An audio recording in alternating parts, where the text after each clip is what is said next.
the UK, when starting a business, one of the most important decisions to make is the choice of ownership structure.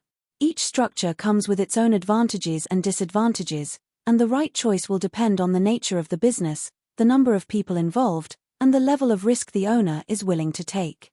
The most common business structures are sole traders, partnerships, limited companies, private limited companies, and public limited companies, each offering different levels of control, liability, and financial complexity. A sole trader is the simplest and easiest business structure to establish. It involves a single person owning and running the business. This structure is often used by small businesses such as local tradespeople, freelancers, and consultants. The key advantage of being a sole trader is the ease of setup, with minimal paperwork and regulations. Sole traders have full control over decision-making and can retain all the profits after tax. However, the primary disadvantage is unlimited liability. This means that the sole trader is personally responsible for any debts or legal actions against the business, potentially putting personal assets, such as a house or savings, at risk. Despite this, many people choose to operate as sole traders because it offers autonomy and flexibility.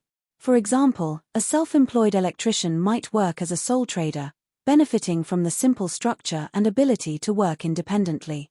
Partnerships are similar to sole traders but involve two or more people working together.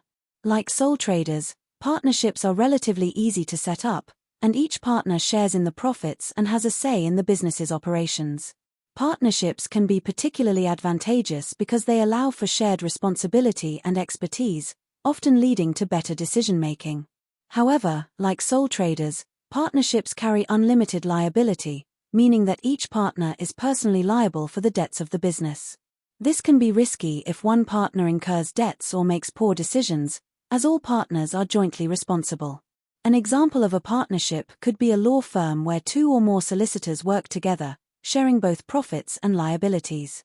To manage potential risks, many partnerships opt for a formal partnership agreement to outline roles, responsibilities, and how profits and losses will be shared. Limited companies, unlike sole traders or partnerships, offer limited liability, which means the owner's personal assets are protected if the business incurs debts or legal claims. A limited company is a separate legal entity, owned by shareholders, and run by directors, who may or may not be the same people. The shareholders' liability is limited to the amount they have invested in the business. Limited companies are more complex to set up and run compared to sole traders and partnerships, requiring registration with Companies House, compliance with legal regulations, and the submission of annual accounts. The advantage of this structure is the reduced financial risk for the owners, as their personal wealth is not at stake.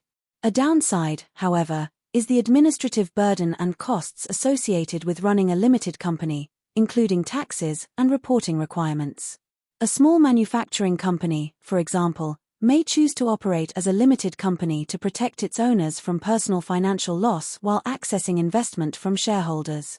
Private limited companies, limited, are a specific type of limited company where ownership is restricted. Shares in a private limited company cannot be bought or sold by the public and are typically owned by family members, close friends, or a small group of investors. This structure is commonly used by family-owned businesses or companies that wish to retain control over ownership. The advantage of a private limited company is that it provides limited liability while allowing for a high degree of control over who can become a shareholder. However, raising capital can be more challenging since shares cannot be sold to the public, limiting access to a broader pool of investors. An example of a private limited company might be a small tech startup where the founders want to retain full control over the company while still attracting investment from trusted individuals. Public limited companies, PLCs, on the other hand, offer shares to the general public, which can be bought and sold on the stock exchange. A PLC must meet strict regulatory requirements, including having a minimum share capital and producing detailed financial reports.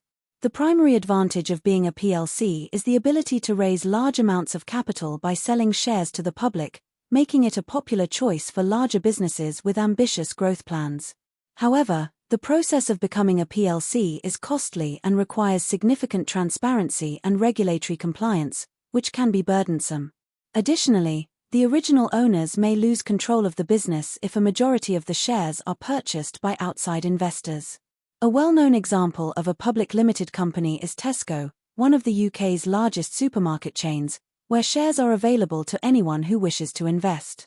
Ultimately, a business must carefully consider its legal structure based on factors like liability, control, financial needs, and the level of administrative complexity it can handle.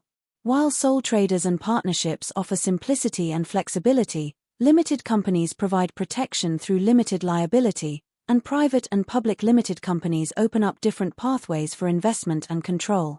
The choice of legal structure has lasting implications for the business's operations, risk management, and growth potential.